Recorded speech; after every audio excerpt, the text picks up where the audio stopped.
She hadn't seen him in 7 years, not since the night he walked out, leaving her pregnant, terrified, and alone.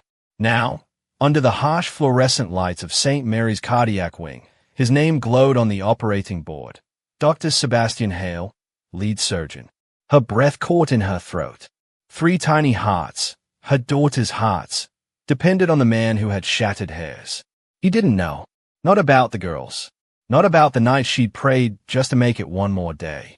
And now fate had brought him back, not as the man she once loved, but as the only one who could save them. In that moment, she realized this wasn't just a battle for their lives. It was a reckoning with her past. Would he recognize her? Would he care? Or would history repeat itself in the cold sterility of an operating room? Hey everyone, welcome to another emotional roller coaster of love, loss, and second chances. You might want to grab a tissue for this one. It's going to break your heart and heal it again. Before we dive in, tell me in the comments where you're watching from. I love seeing how far our little story family reaches across the world. And if you believe that love deserves a second chance, go ahead and hit that like button right now. Your support means everything and helps more people find these emotional stories. Ready? Let's begin. The sun hadn't even risen fully when Emma Carter was already on her feet, her bare toes brushing against the cold kitchen tiles of her small apartment. The clock on the wall blinked 5:42 a.m., mocking her with its quiet rhythm. 7 years of early mornings, of rushing from one shift to another, of stretching love and pennies as far as they would go. This had become her normal. She stirred a pot of oatmeal, the smell of cinnamon barely masking the faint scent of worn-out coffee. Behind her, 3 small voices began to stir from the bedroom, a melody of yawns, laughter, and sleepy complaints. Her triplet daughters, her whole world. "Mommy, is it pancake day?" asked the smallest, Lacey, her curls wild, her voice still sticky with sleep. "Not today, baby," Emma said softly, her lips curving despite the exhaustion. "Oatmeal today. Pancake day is for when Mommy gets her paycheck." "But you said that last time," pouted Elsie, crossing her tiny arms, the exact same gesture Emma used to make when she was younger. Emma sighed, a faint laugh escaping her. "And I meant it then too." The third little girl, the quiet one, Myra, slipped into her seat, her large eyes watching Emma carefully. "It's okay, Mommy. Oatmeal makes us strong, right?" Emma's chest tightened. Myra had always been her gentle one, the one who noticed too much. "Yes, sweetheart," Emma whispered, kissing her forehead. "Strong like superheroes." She didn't tell them that no amount of oatmeal or hope could fix what was wrong. Not with Myra. Not with her heart. The doctors had said the murmur was nothing to worry about at first. Then it became something. Then everything. And now, all 3 girls, each one born premature, each one with a fragile heart, needed surgery. Emma had learned the medical terms, the risks, the statistics. But nothing prepared her for the cost. Every hospital bill felt like a stone added to her chest. Every time Myra's lips went pale, panic clawed up her throat. Still, she smiled. Because that's what mothers did. "Eat up, girls. School in 20 minutes, she said, trying to sound bright. "And remember, no running during recess." "But everyone runs," Elsie said. "Then everyone else can run. You 3 can walk and still win." Her voice cracked slightly, but the girls didn't notice. They were already laughing again, already planning who would sit next to who on the bus.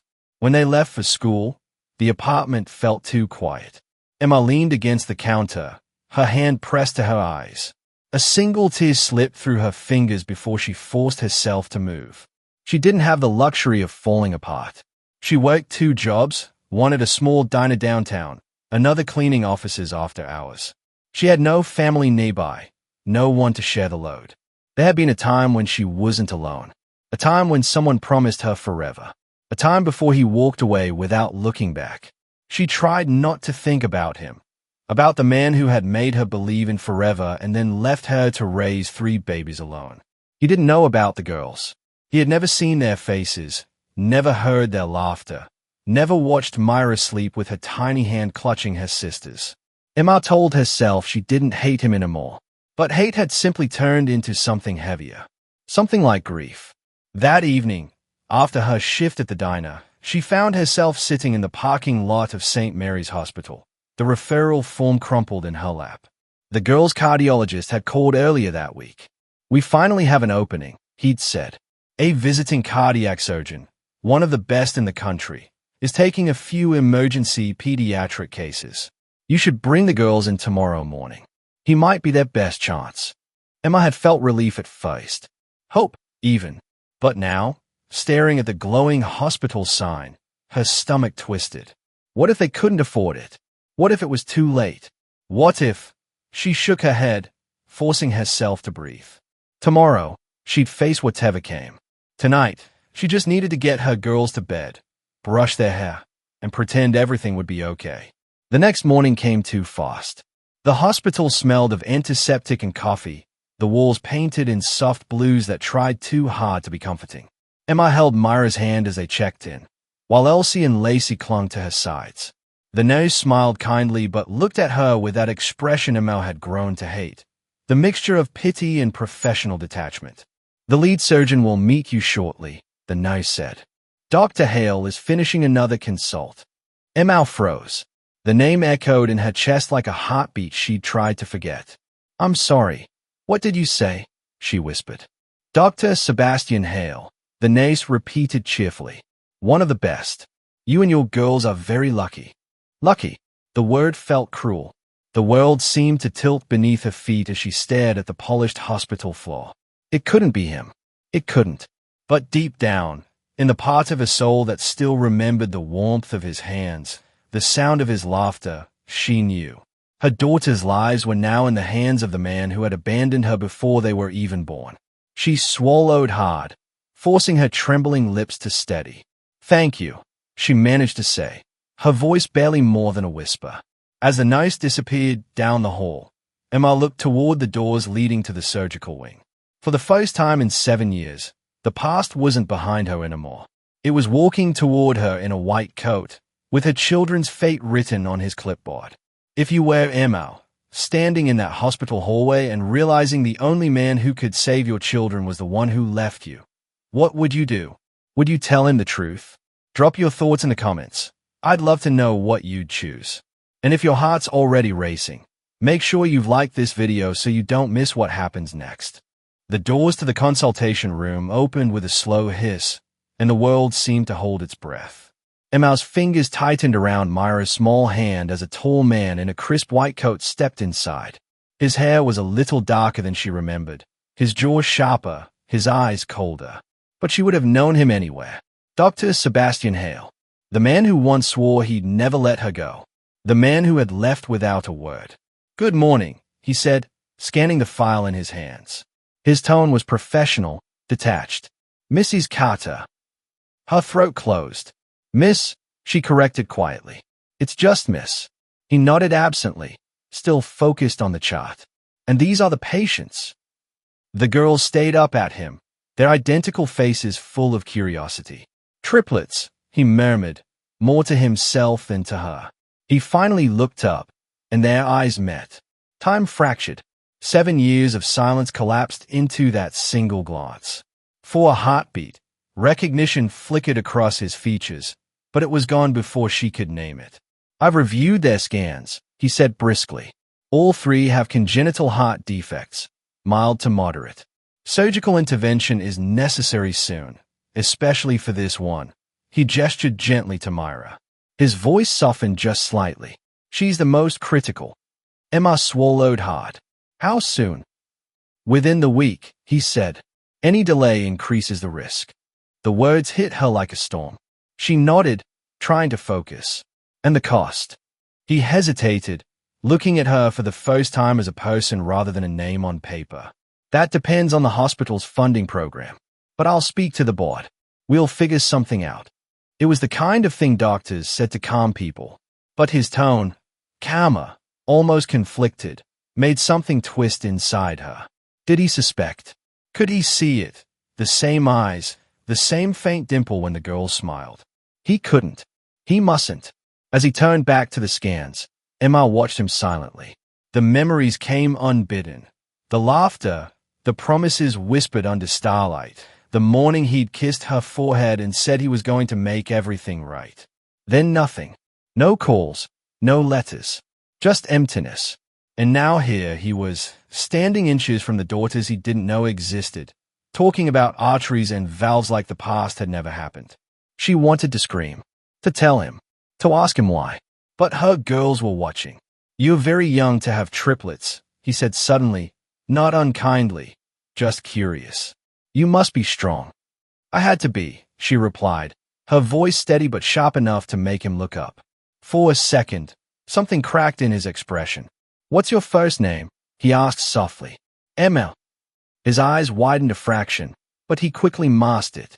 "Emma," he repeated quietly, tasting the sound like an echo from another life. "That's a beautiful name." The tension between them thickened, charged with years of unsaid words. After the consultation, Emma led the girls toward the elevator, her heart pounding. Behind her, she heard his voice, hesitant, lower. "Miss Carter." "Emma, wait." She froze. He walked up to her, uncertainty in his eyes. "I just wanted to say, your daughters are remarkable. You're doing a good job." The compliment broke her. She smiled faintly, blinking back tears. "Thank you, doctor." She almost added, "You have no idea how much." When the elevator doors closed, Emma exhaled shakily, her reflection trembling in the mirrored wall. She'd survived 7 years of loneliness, but one look at him and it all came undone. Back in his office, Sebastian sat in silence, the chart open in front of him. His hands trembled slightly. He couldn't shake it, the feeling that he'd seen those eyes before, that he'd lost something once, something irreplaceable. He opened a drawer and pulled out a worn photograph of himself, younger, smiling beside a woman whose laughter he could still hear in dreams. He hadn't looked at it in years. He'd told himself leaving had been the right thing, that he'd done her a favor. But now, looking at those 3 little girls, identical in face and heart, something deep inside him stirred. Could it be? No, he told himself. Don't be ridiculous. But the doubt gnawed at him anyway. That night, Emma sat by Myra's bedside, listening to the beeping of her home monitor. The city lights shimmered through the window, and for the first time in years, she whispered his name aloud. "Sebastian." It tasted like both love and pain. She didn't know what scared her more, that he might not remember her at all, or that he already did. What would you do if the person who broke your heart was suddenly the only one who could save your child's life? Would you trust them, or would you walk away?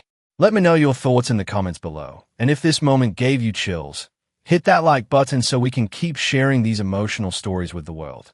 The next few days passed in a haze of hospital corridors, paperwork, and sleepless nights. Emma moved like a shadow through it all, doing everything she could to avoid him. Every time she caught sight of that white coat at the end of the hallway, her pulse spiked and her breath caught. She told herself it didn't matter. He was just a doctor now, nothing more. But the truth was cruel. Every step he took toward her brought the past crashing closer. Sebastian, on the other hand, tried to bury his unease under professionalism. He told himself he was imagining it, that Emma Carter couldn't possibly be that Emma. But the way her voice trembled when she said his name, the way her eyes flicked away when he looked at her, it all felt too familiar. And those girls, those 3 tiny miracles with the same dimpled smiles, something inside him refused to let it go. One evening, after another long day of testing and consultations, Sebastian stood at the observation window, watching Emma gather her daughters. The triplets giggled, even in the sterile brightness of the hospital. He envied their innocence. When Emma looked up and caught him staring, their eyes locked through the glass. Neither moved. The silence between them was heavier than any words could have been. He turned away first. He needed distance. He needed control. He had spent years building walls around himself, walls of wealth, success, and detachment. He had become a man who saved lives but didn't live his own. But now those walls were cracking, and Emma was the fault line. Later that night, Emma sat alone in the hospital cafeteria, the hum of vending machines filling the space. Her reflection stayed back from the window, dark circles under her eyes, shoulders slumped from years of carrying too much. She whispered to herself, "You can't fall apart. Not now." But tears slipped down anyway. That was when a voice behind her broke the silence. "You should try sleeping. You look exhausted." It was him. She stiffened but didn't turn. "I don't have a luxury of sleep, doctor," she said coldly. "Some of us don't get to rest." He walked closer, stopping just behind her. "I didn't mean to offend you." "You didn't," she said, standing abruptly. "You just don't get it." She turned then, facing him fully. "You never did." He frowned. "What's that supposed to mean?" "Nothing." Her voice cracked on the word. "Nothing at all." She walked away before he could see her crumble. The next morning, he found her outside the pediatric wing, her phone pressed to her ear as she argued quietly with the billing office. Her voice was tight, trembling. "There's to be another way. I'm trying. Please, just give me time." When she hung up, she realized he was there, watching. "Don't," she said sharply before he could speak. "Don't pity me." "That's not what I was going to say." "Then what were you going to say?" she demanded, her eyes flashing. "That it's hard raising kids alone? That I should have planned better? That you can help? Because you can't. No one can." He opened his mouth, then closed it again. He wanted to tell her he understood loss, that he wasn't the same man who left. But she wouldn't believe him. He didn't even believe himself. He said quietly. "I'm just trying to make sure your daughters survive this." She flinched. "They will," she said firmly. "With or without your help." And with that, she turned away. That night, Sebastian sat in his office long after the halls went dark. The words replayed in his head. With or without your help. He had faced dying patients, desperate families, and impossible choices, but none of them had ever made him feel this helpless. He didn't know what haunted him more, his absence or his return. But every time she looked at him, he could see both pain and fire behind her eyes. In her apartment later that night, Emma watched her daughters sleep, their heart monitors blinking softly beside their beds. She brushed a strand of hair from Myra's forehead, her hand trembling. "You're going to be okay, my loves," she whispered. "Mommy's got you." But her words were more prayer than promise. Her phone buzzed, a message from the hospital reminding her of the surgery schedule meeting with Dr. Hale. She stayed at it, torn between anger and fear. She didn't want to see him again. She didn't want him to see how close she was to breaking. The next morning, she walked into his office, calm but cold. He stood by the window, sunlight outlining his frame. "You don't have to be afraid of me," he said quietly. "I'm not afraid of you," she lied. "Then what are you afraid of?" "Of what you'll take from me again." The words hit him like a blow. He took a step forward, but she raised a hand. "Don't. Just tell me what I need to know for my daughter's surgery and nothing more." He nodded slowly, but his voice was thick. "3 surgeries, one after another. It's risky, but I'll do everything in my power to save them." She looked up sharply. "You?" "Yes," he said. "I'll be leading all 3 operations." Her chest tightened. "No, find someone else." "I can't," he said, his tone firm. "They need the best, and right now, that's me." "You think I'm going to let you touch them after what you did?" she snapped, her voice shaking. He didn't answer. He couldn't. There was too much truth in her anger. Too much history in the silence that followed. "You have no idea what you left behind, Sebastian." His name trembled on her lips like a wound reopened. "Maybe I don't," he said finally, his voice raw. "But maybe you should tell me." She turned away, tears burning her eyes. "No," she whispered. "Some things are better left in the past." The universe, it seemed, had a cruel sense of irony. The morning of the pre-surgical evaluation, a storm rolled through the city, flooding half the roads leading to St. Mary's.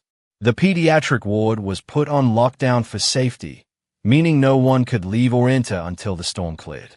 For Emma, it meant one thing. She was trapped in the same building with Sebastian Hale for the next 24 hours. The tension between them was thick enough to suffocate.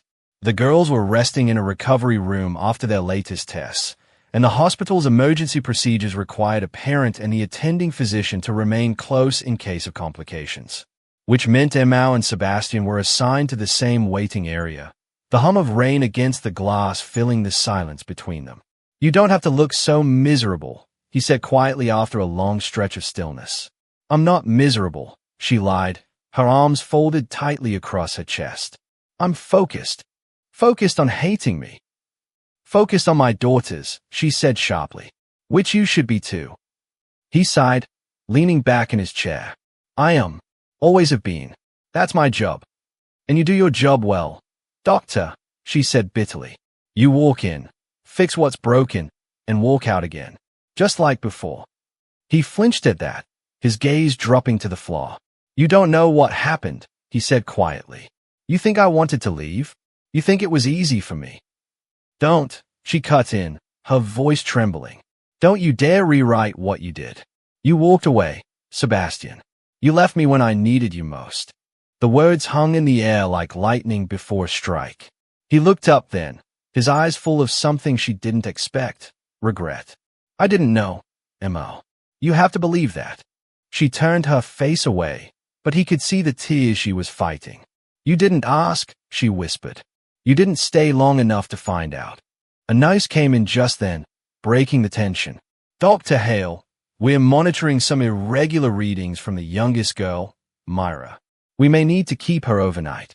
Emma's body went rigid. "Is she okay?" "We'll know more after the next scan," the nurse said gently before leaving. Without a word, Emma followed Sebastian down the hallway to Myra's room. The storm outside raged louder, wind howling against the windows, lightning flashing over the city.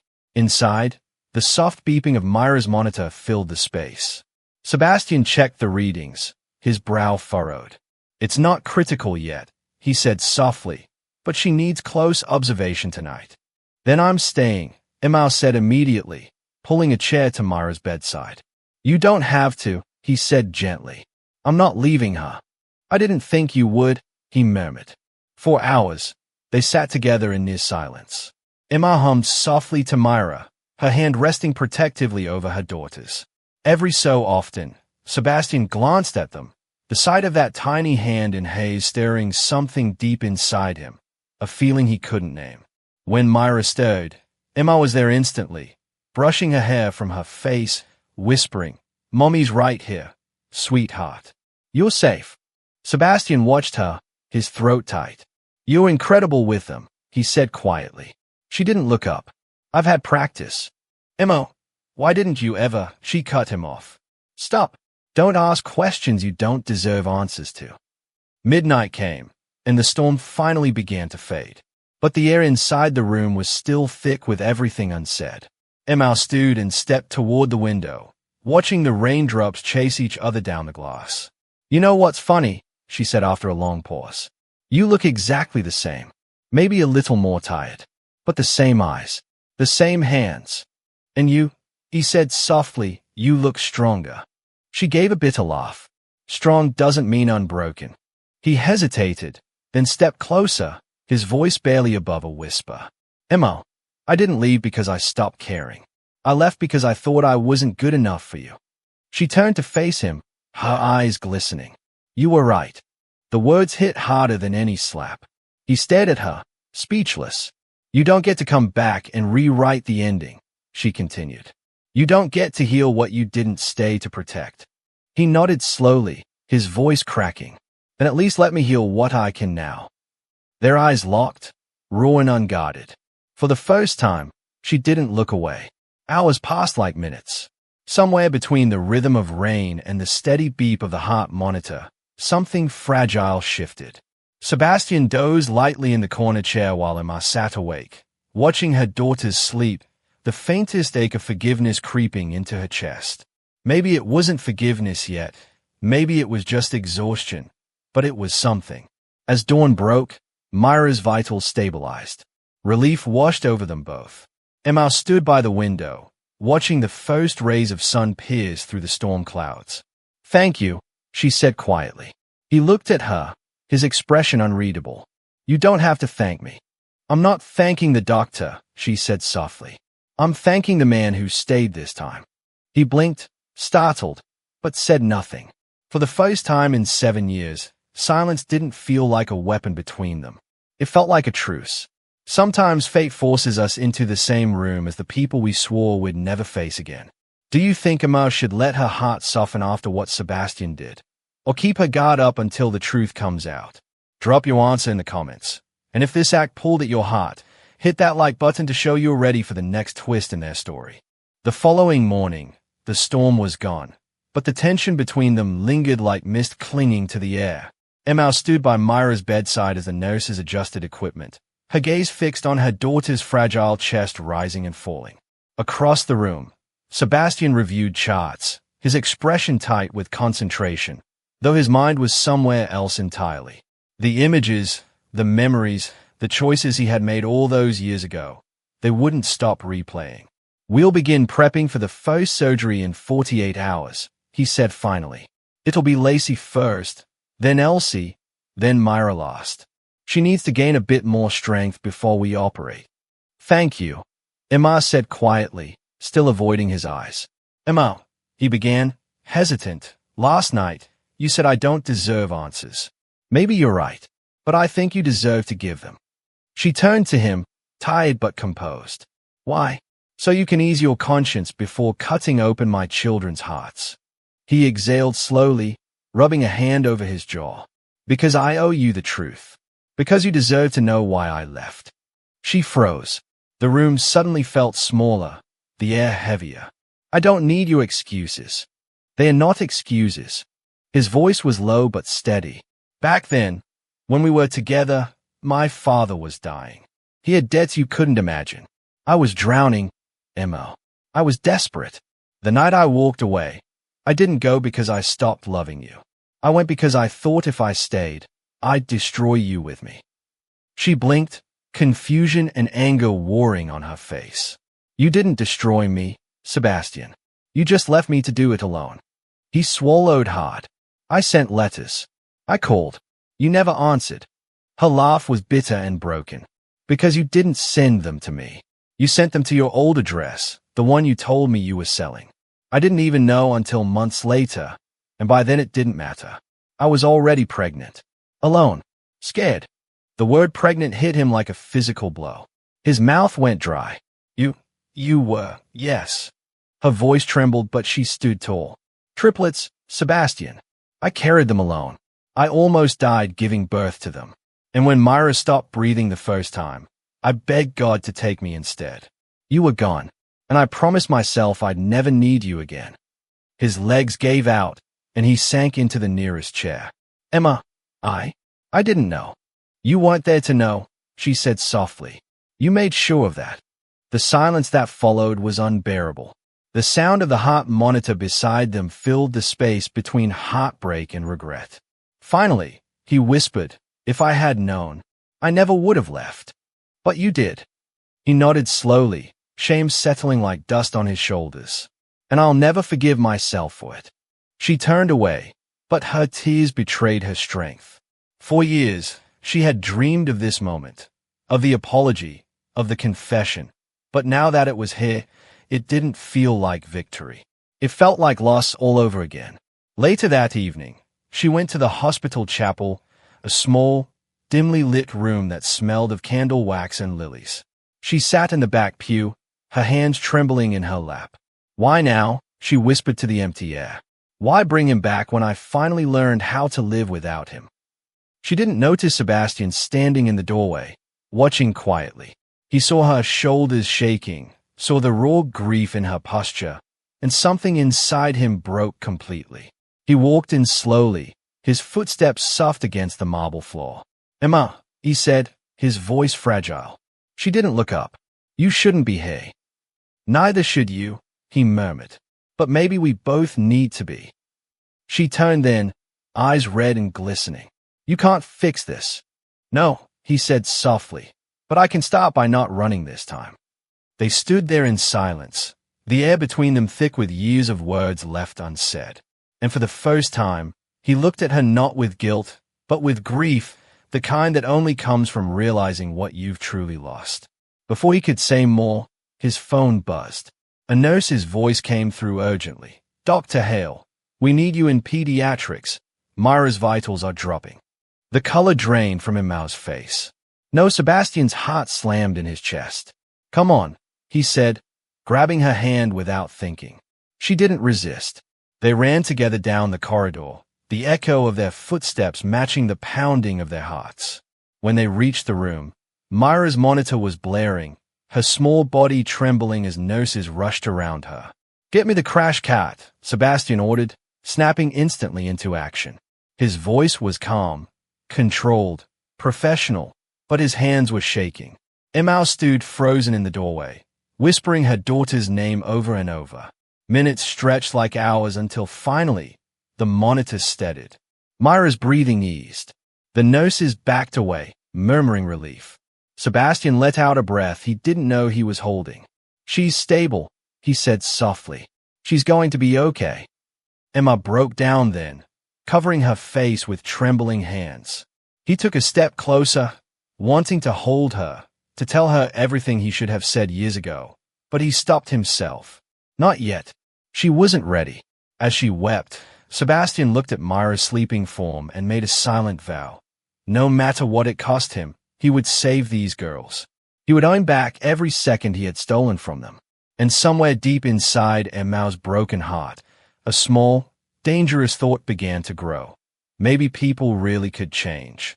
Maybe some absences could be forgiven if the love was still there underneath the pain.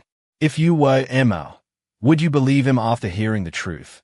Or is love too fragile to survive 7 years of silence? Share what your heart says in the comments. And if this part hit you deep, hit the like button to show you're ready for what comes next, because their biggest test is just beginning. The hospital seemed quieter the next morning, softer somehow, as if even the walls knew what had been endured. Emma hadn't slept at all. She sat by Myra's bedside, her hand gently resting over her daughter's tiny fingers. Sunlight filtered through the blinds, streaking across the room in golden lines that made everything feel almost peaceful. Myra was stable now, her color slowly returning, her breathing even. It was the first time in weeks that Emma allowed herself to exhale. When she turned, Sebastian was there in the doorway, still in his scrubs, eyes rimmed with exhaustion. He looked like a man who hadn't slept either. She's strong, he said quietly, stepping closer. Stronger than anyone I've ever seen. She gets it from me, Emma replied softly, half a smile tugging at her lips. It surprised them both. For the first time, their words weren't sharp or guarded. They were human. You didn't leave last night, she added after a moment. He shrugged. Couldn't. I stayed in case something changed. You didn't have to. I know, he said, his eyes meeting hers. But I wanted to. Something in his tone made her chest ache. It wasn't a grand apology or an empty promise. It was simple, honest, real. And that, somehow, was harder to fight. As the day went on, the hospital settled into its rhythm. The girls had been moved into a shared room to recover before their surgeries, and laughter filled the air again. Emma sat between their beds, braiding Lace's hair while Elsie colored on the tray table. Sebastian entered quietly, watching the scene unfold. For a moment, he didn't see patients, he saw his daughters. He didn't even know them, yet his heart ached as though he had. Dr. Hale. Lacey beamed, holding up her drawing. I made this for you. That's you with the big coat and the funny mask. He chuckled, crouching beside her. It's perfect, though I hope my mask isn't that funny in real life. It is, Elsie said seriously, and they all laughed. The sound was soft, sweet, and dangerously contagious. Even Emma laughed, a real, unguarded laugh that filled the sterile room with life. Sebastian watched her, memorizing the sound like a melody he'd lost long ago. Later that afternoon, while the girls napped, he found Emma in the hospital garden.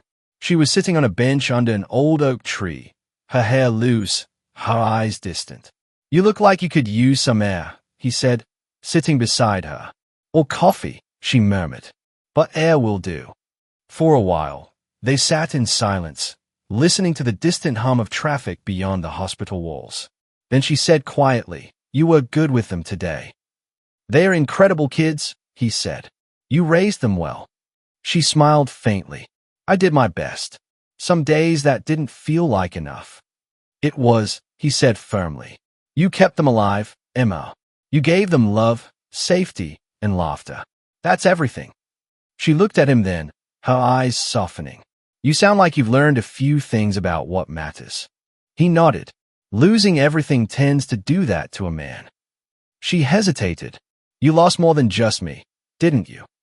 He inhaled deeply. Yeah, my father died not long after I left. I thought money and success would fill the hole, but it just made it bigger. Every life I saved only reminded me of the one I'd broken. His voice faltered. You. Emma's eyes shimmered. You don't have to. I need to. He interrupted gently. Because every time I see you here, fighting for those girls, I realize what real courage looks like. You've done alone what most couldn't with help.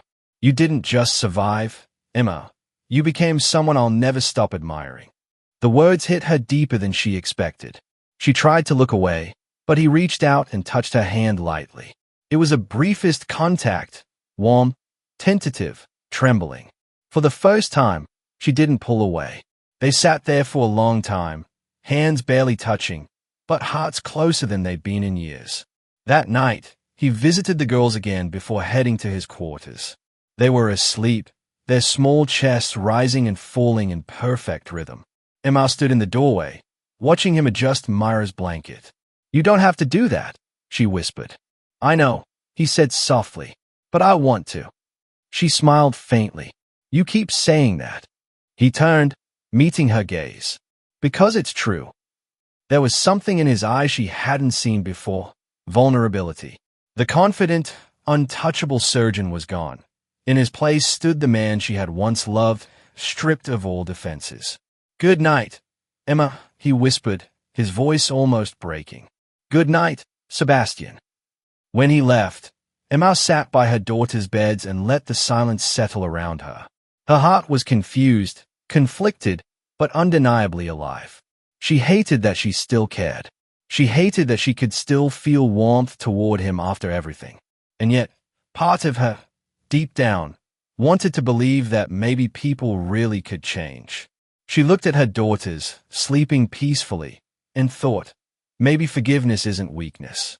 Maybe it's the only way to heal. For the first time, she allowed herself to imagine a future where Sebastian wasn't just their surgeon, but maybe something more. Not yet, but someday. Do you believe in second chances? Can two people rebuild love after years of pain and silence? Tell me what your heart says in the comments. And if you're hoping Emma's forgiveness might open a door to healing, tap that like button so we can keep going together into the next act of this journey. The peace that had briefly settled over Emma's world shattered 3 days later. The surgeries were approaching fast, tension running high in every corridor of the hospital. The girls were brave, too brave. Emma tried to smile for them, but inside she was trembling. She had finally begun to believe things could get better, that maybe the past didn't have to define the future. But life, as she knew too well, had a way of testing the heart just when it dared to hope again. It started with a conversation she wasn't meant to overhear. Emma was walking down the hallway, carrying a cup of coffee, when she passed by Dr. Callahan's office. The door was slightly open. She paused only because she heard Sebastian's voice inside, low, tense, and unfamiliar. No, he was saying, I can't transfer this case. I owe it to them to finish what I started. Sebastian, Dr. Callahan said sharply, the board is nervous. The press is sniffing around already. If they find out you have personal ties to this patient, especially to the mother, it will be a scandal. You'll lose your position, maybe your license. This is too close. Emma froze. Personal ties. The words cut deep. Let them talk, Sebastian said. Those girls need me. I'm not walking away this time. You already have a reputation problem. Hale, Callahan pressed. After the Thompson case, after that little girl died, people still question your judgment. You make one mistake here, and you're done. Don't let guilt cloud your career. Silence followed. Long, suffocating silence. Emma waited, praying he would say something, anything, that would prove he meant every word he'd said to her. But then his voice came, quieter, heavier. Maybe you're right, he said. Maybe this case should be reassigned. The coffee cup slipped from Emma's hand. shattering across the tile. The sound startled both men. When Sebastian turned, his face went pale. "No, reassigned," she whispered, her voice trembling with disbelief. "You were going to give up on them. Again." "Emma, please," he said quickly, stepping toward her. "That's not what I meant. You don't understand." "No, I think I do," she snapped. "You said you wouldn't leave, that you were here because you wanted to make things right. But the moment it threatens your reputation, you run, just like before." "That's not fair," he said, his tone desperate now. "You heard one sentence out of context." "I heard enough." Tears burned in her eyes. "Do you know what it's like to live every day wondering if the person you love will stay? You promised you wouldn't walk away again, Sebastian, and I was stupid enough to believe you." His chest tightened. "Emma, I was trying to protect you. If the hospital found out about us—" "There is no us," she said coldly. "There hasn't been for 7 years." The words hit him harder than any blow. He opened his mouth to respond, but she turned and walked away, her footsteps echoing like the final notes of a song that had ended long ago. Hours later, the hospital felt colder. Emma sat alone in the waiting room, tears streaking her face, her mind a storm of anger and heartbreak. She wanted to hate him. God, she wanted to. But her heart wouldn't listen. She remembered his trembling hands, his sleepless nights beside their daughters' beds, the way he had whispered, "I wanted to," every time she told him he didn't have to care. Those things didn't fit the man she'd overheard. But maybe she didn't know him anymore. Maybe she never had. That night, Sebastian stood alone in the empty operating theater, staring at the sterile silver of the surgical tools. His reflection glared back at him from the glass, tired, hollow, haunted. Callahan's words echoed in his head. "You'll lose everything." But hadn't he already? He slammed his hand down on the table, the clang echoing in the stillness. "No more running," he muttered. "Not this time." As he left the room, he found a nurse waiting with a clipboard. "Dr. Hale," she said hesitantly, "Ms. Brooks just signed a release form. She's requesting a different surgeon for her daughters." The words nearly dropped him to his knees. "What?" "She said she doesn't trust you anymore." His throat tightened. He nodded slowly, trying to keep his composure. "Understood," he said, his voice barely audible. Then he turned away before anyone could see the tears in his eyes. Meanwhile, Emma sat in the darkened family lounge, clutching a photograph, one of the girls taken just a week ago, their smiles radiant. She had done this before, faced the impossible alone. But now, the thought of doing it without him, after everything, felt unbearable. Her heart screamed against her decision, but her pride refused to bend. "He left once. You survived. You'll survive again." The next day, the girls noticed something was off. "Mommy, where's Dr. Hale?" Myra asked, her small voice weak but curious. Emma forced a smile. "He's busy, sweetheart. Another doctor will help now." "But I like Dr. Hale," Lacey said. "He makes the scary stuff sound less scary." Emma swallowed the lump in her throat. "I know, baby. I know." That night, she cried quietly in the hospital bathroom, her hand pressed against her mouth to muffle the sobs. It wasn't just the fear of losing her daughters. It was the heartbreak of realizing she might have lost something else too. The one chance at closure, at healing, at love reborn. Outside, Sebastian stood by the window of his office, watching the city lights blur through the rain. He thought about Emma's face when she looked at him, hurt, betrayed, done. And he knew this was his lowest point. Not because he had failed the hospital, but because he had failed her again. The days that followed felt hollow, suspended in the kind of silence that says more than words ever could. Emma barely slept. Every sound in the hospital became a reminder of what was coming. Machines beeping, doors opening, footsteps echoing through sterile halls. The surgeries had been rescheduled with a new doctor, and though she had told herself she was doing the right thing, something deep inside had twisted painfully with every hour that passed. She told herself it was pride, self-respect. But when she caught her daughters whispering about how much they missed Dr. Hale, she realized it wasn't pride at all. It was heartbreak. Sebastian, meanwhile, was a ghost in his own hospital. He still made his rounds, still spoke to patients, but his eyes were empty. Every glance at the pediatric wing felt like punishment. He hadn't seen Emma in days, but she haunted every room. He had lost her again, not because he didn't care, but because he hadn't fought hard enough to prove that he did. On the third night, he sat alone in the hospital chapel, the same one where Emma had cried just days before.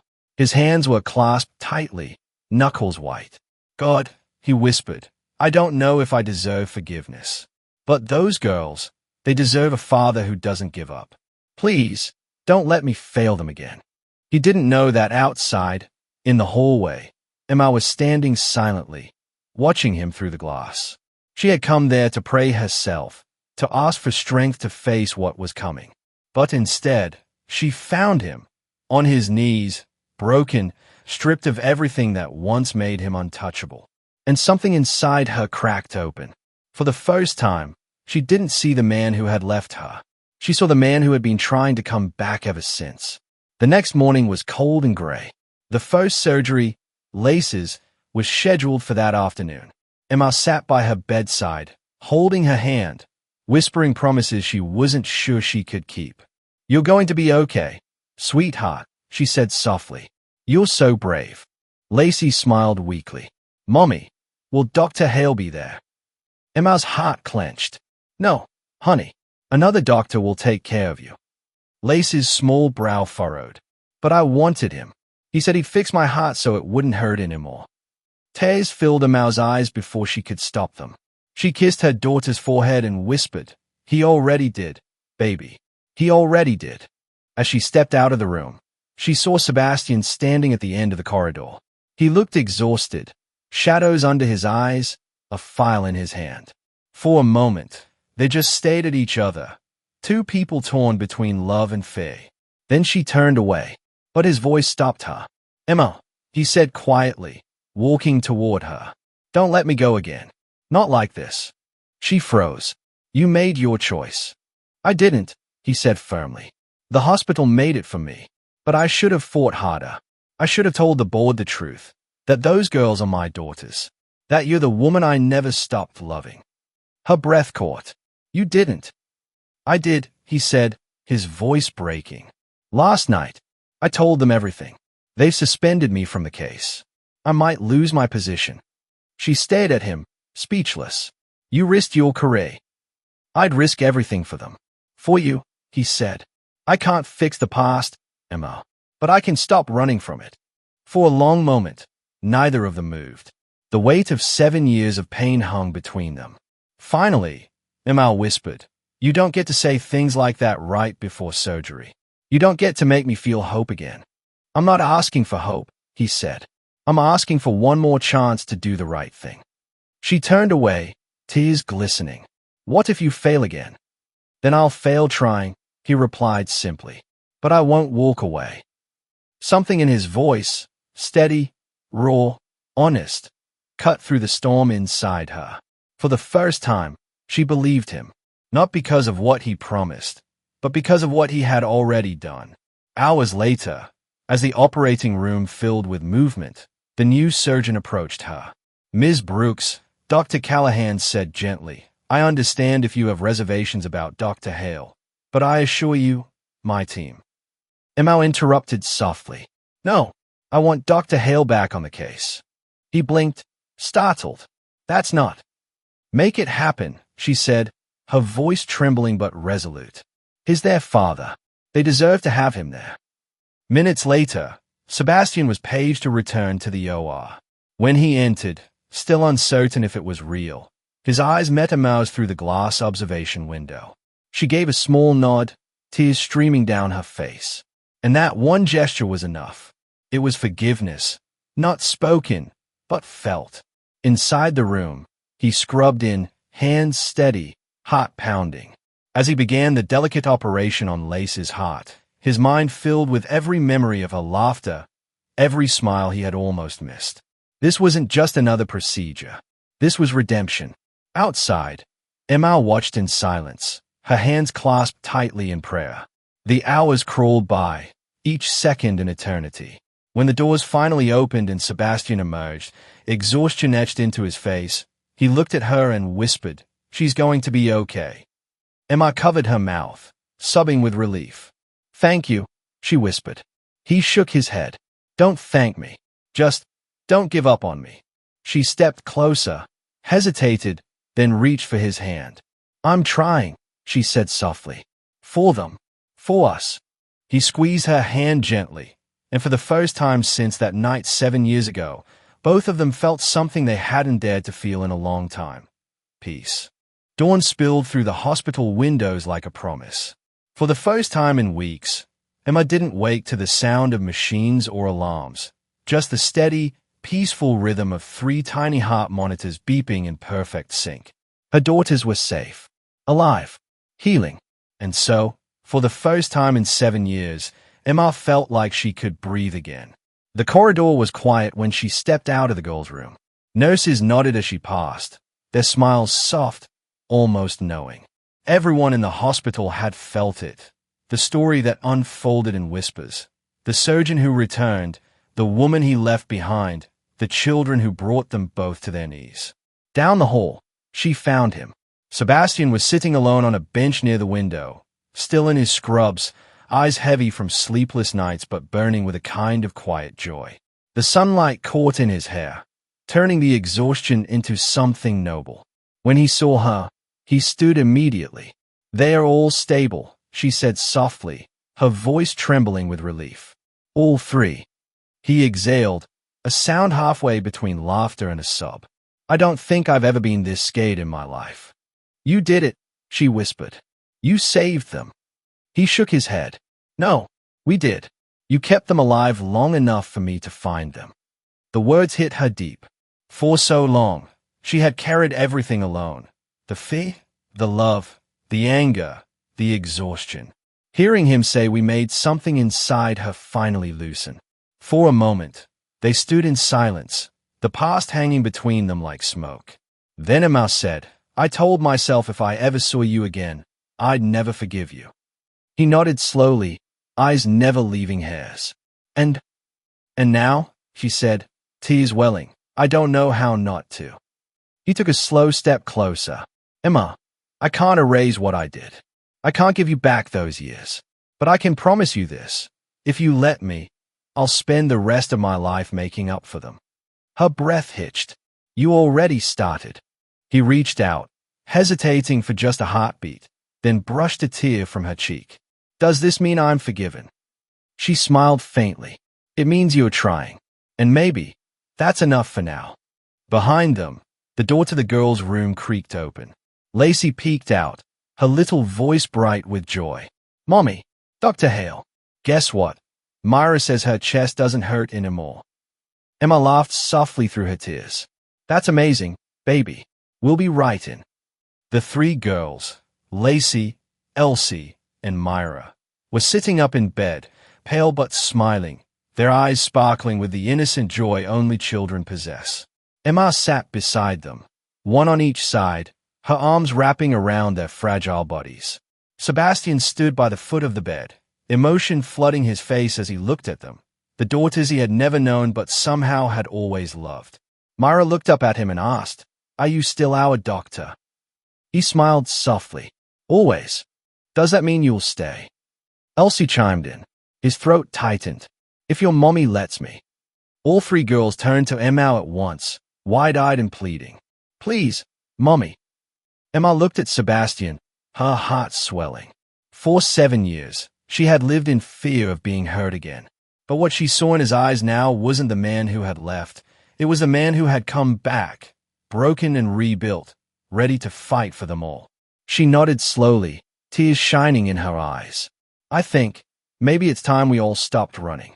The girls squealed, laughter echoing through the room. And for the first time, the sound didn't hurt, it healed. That night, when the hospital had quieted and the city outside glowed under a soft rain, Sebastian walked Emma out to the parking lot. The air was cool, the scent of petrichor rising from the pavement. They stood by her car, the moment heavy with everything they didn't need to say. "So," she murmured, arms crossed lightly against the chill. "What happens now?" "Now," he said softly, stepping closer. "Now I learn how to be a father. And maybe, if I'm lucky, how to be yours again."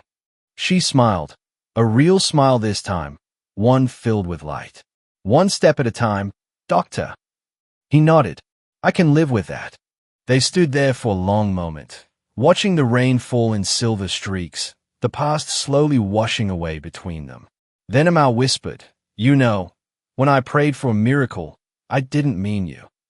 He grinned faintly. "I'll take what I can get." "But I guess," she said, looking at him through tears and laughter, "you were the one I got anyway." He reached for her hand, holding it gently, the same way he held his scalpel, steady, reverent, precise. "Then I'll spend the rest of my life proving I was worth the prayer." 6 months later, the house smelled of pancakes and morning light. Emma's laughter drifted from the kitchen as the girls chased each other through the hallway, their tiny footsteps echoing like music. Sebastian was at the stove, awkwardly flipping pancakes that looked nothing like the pictures in the cookbook. "I'm a surgeon," he complained, "not a chef." "You're improving," Emma teased, pouring juice into cups. "That's debatable," he said, glancing over at her, his smile soft and full. He walked over, wiping his hands on a towel, and pressed a light kiss to her temple. "Still," he whispered, "I think this might be my favorite kind of healing." Emma looked up at him, her eyes glistening. "Ours too." The girls burst into laughter behind them, demanding syrup and hugs, and the sound filled the house like sunlight. For the first time in years, there was no ache, no distance, no fear, just love, hard-won and whole. Sebastian caught Emma's gaze from across the table. "You know," he said quietly, "sometimes the heart doesn't just need surgery. It needs a reason to beat again." She smiled, eyes full of everything words could never say. "Then I guess you saved 4 hearts after all."